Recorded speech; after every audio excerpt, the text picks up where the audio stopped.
All right, so in order to reassess your functions features quiz, you need to go through all this. Make sure you complete it. Some of you have it completed already. However, this is a good way to check your work. This would be considered the key. Domain is set of all inputs or the x's. Range is the set of all outputs, y's. X-intercept,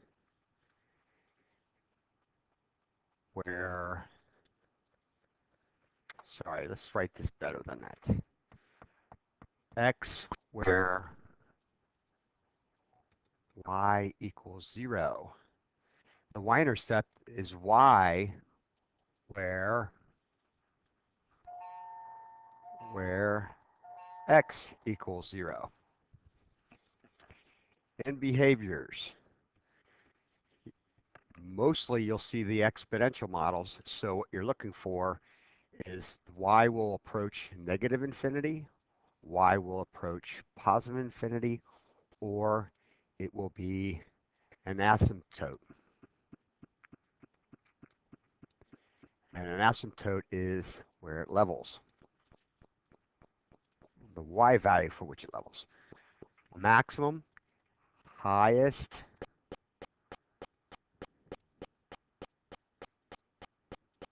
y value. Minimum is lowest y value. Don't panic. Yes, we'll go through examples of all these. Positive intervals, interval of x values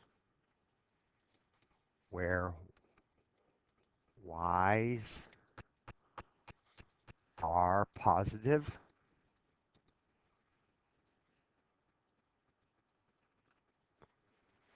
And negative intervals are intervals of x's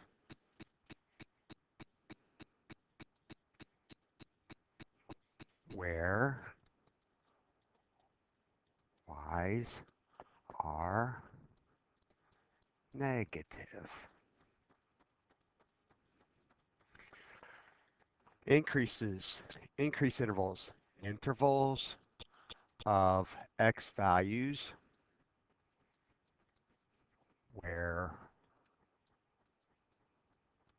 y's increase, and interval decreases intervals of x values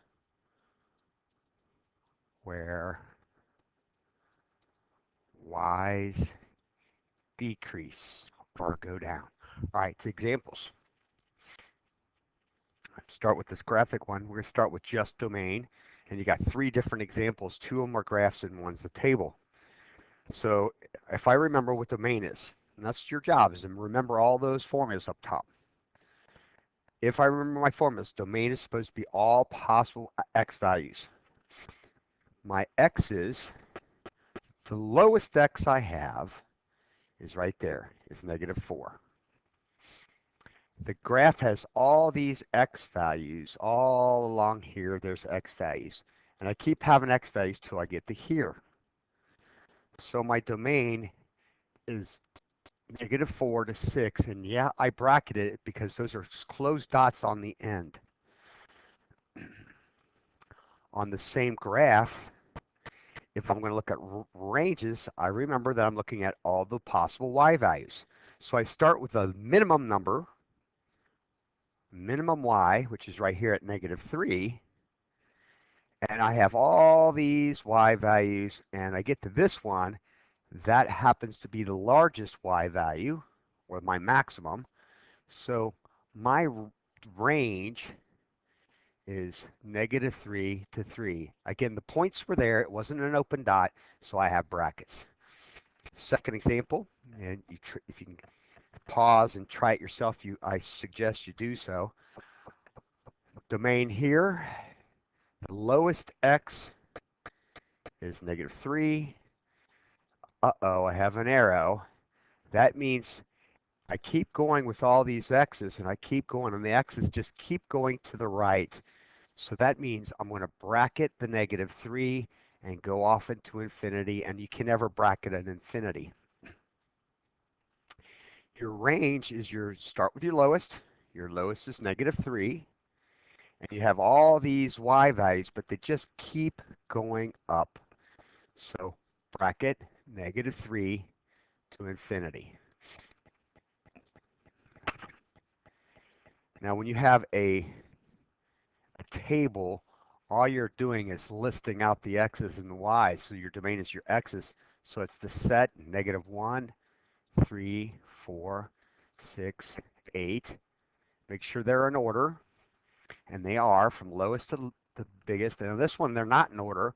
So my range is list of the y's, which is the f of x. And my smallest is -9, -6, 5, 8, and 23. Correct order does matter. Okay, on to some more examples. Let's move over to the next set. The next set is asking the questions x-intercept, y-intercept, max, and min. If you remember those terms we needed to know that were at the very beginning of this page, x-intercept is when y is 0. So I am going to look for where y is 0. Let's see. Y is 0 anywhere along here. There's y is 0, and it's the only place that touches the graph. So it's the x where y is 0. That point is -1, 0, so it's the only point. So my x-intercept is -1. Now look at the y-axis, or where the x is 0. The only time I have a point on this graph along here, all of these points, this is the only point that has an x of 0, and that y is 2.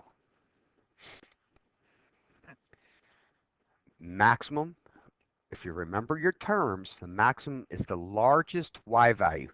So the largest y value that this graph touches is 3. So the maximum is 3. The lowest y that I have is -3. Second graph is we'll go through that one too. Okay, second graph. First thing we're looking for is where the y is 0, so I can get my x-intercepts. All along here, the y is 0, and the only time it touches my graph is there, so that's 4. I go along this line. I'm looking for where x is 0, so I get the y-intercept. The only time it happens is right there, so that's -3. And now I need the highest y value. Here are my y values. The graph goes all the way up to here, so the highest is 4. The lowest is down here at -4. Max is 4 and then -4. Okay, again, table. For the x-intercept, I'm looking for the y is 0. If I'm not mistaken, the y is 0 right there. The only time y is 0. So my x-intercept is -8. My y-intercept is when the x is 0. The only time that happens is here. I have x is 0. So my y-intercept is 11. Now I could plot those points on a graph and see the same thing. My maximum is the highest, the largest value. Not these guys, the largest y value. Not these guys. I want the largest y value, 21. The lowest y value is right there. Again, not x's. I don't want these guys. I want the lowest y value, -9. Okay, so now we've covered domain and range, x-intercept, y-intercept, max and min, and that's a good chunk of it. And now we're going to take two graphs and look at intervals of increase and intervals of decrease. Now what we need is the x values that have y's that are increasing. So the very smallest x I have is -3. And as I go this direction, the graph, what's happening to all these y values? Yeah, from left to right, they're always going up until you get to right here, to 2. So in this area right here, all this here, that is going up from -3 to 2. So my interval of increase is from -3 to 2. I know that looks like a point, but we're telling you, we're saying it's an interval, so that would be the numbers x from here to here. All the y's keep going up. Now, if you look from 2 to 4, all the y values are going down. So that's an interval of decrease. So the x value from 2 to x is 4, all the y's go down.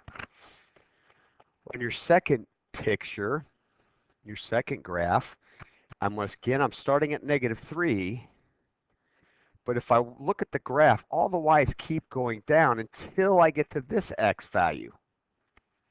So the interval of x's from -3 to -1 is decreasing. From -1 all the way over to here to 4, all of these y values are going up. So from -1 to 4, I have an interval of increase. Okay, deep breath. Now we're going to do positive and negative intervals. The positive intervals are all the x's that have a positive y. So if I look at this whole graph, starting with this one, all these y values so far are negative. The first y value that's positive starts here at 2, and all these y's here are positive. They're above the x-axis. So my positive interval is from 2 to 5. That leaves me with all of these negative y values. I need the interval of x's, which occur from here, -2 to 2. Now be careful, that's an open dot at -2. So my negative intervals are from -2 to 2. Second graph. Starting at -4 and keep going to -1, I see that all these y values are negative. Hop, my negative intervals. My negative intervals are from -4 to -1. My positive intervals are where the y's are positive. They're all positive from here, from -1, all the way to here, 3. Again, when we answer a question and ask for intervals, we must state the x values. Okay, now, the only time we really ever deal with end behaviors and asymptotes and where we have these exponential models, exponentially functions. See how they all have the exponent is an x? Okay. That means they're all going to have one side that levels off or is an asymptote. So if I put this one in my TI-83, in my graphing calculator, which you can do at school, grab your calculator, this graph will look like this. It comes down, it hits at 1, and then it levels off. There's a 1 right there. And then it levels off right here. So there's two behaviors. The first behavior is when you go to the left, or when you're approaching x is -infinity, which is left. That arrow, this arrow, is going all the way up. So one behavior is x approaches -infinity, y approaches infinity. The other arrow is my level part. So if I keep going right, my x approaches infinity, I get my asymptote.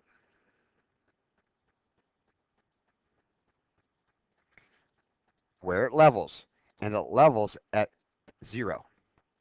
Here's the 0. It levels to 0. Notice the equation has nothing here, which means I could put a 0 there.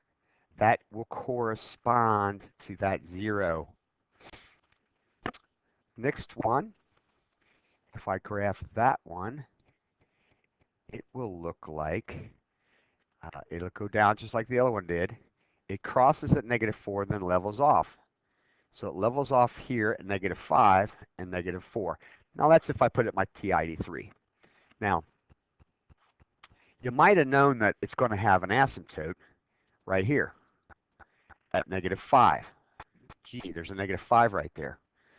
Okay, so let's go through the two ends. Start with this arrow, the one that goes to the left. So x approaches -infinity. Y approaches, well, that one keeps going up, so it's infinity. But this arrow is going to the right. That's positive infinity.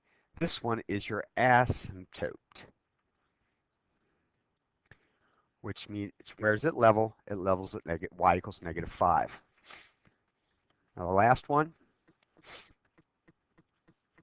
kind of like an upside down one.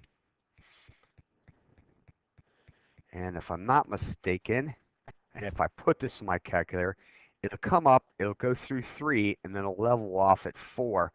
Gee, I wonder how I knew it was leveling off at 4. Okay, let's go through our two ends. You've got the arrow down here, that end. X approaches -infinity because it's going left. It's going completely all the way down negative, so y approaches -infinity. Second arrow, x approaches infinity. Oh, we've got that asymptote again. It levels off at y equals 4. Again, the equation gives it away. All right, that's it. Okay, so make sure everything's filled out completely, and if there's any questions that you have, please ask them first. You will turn in this, your corrected quiz, and I will give you another quiz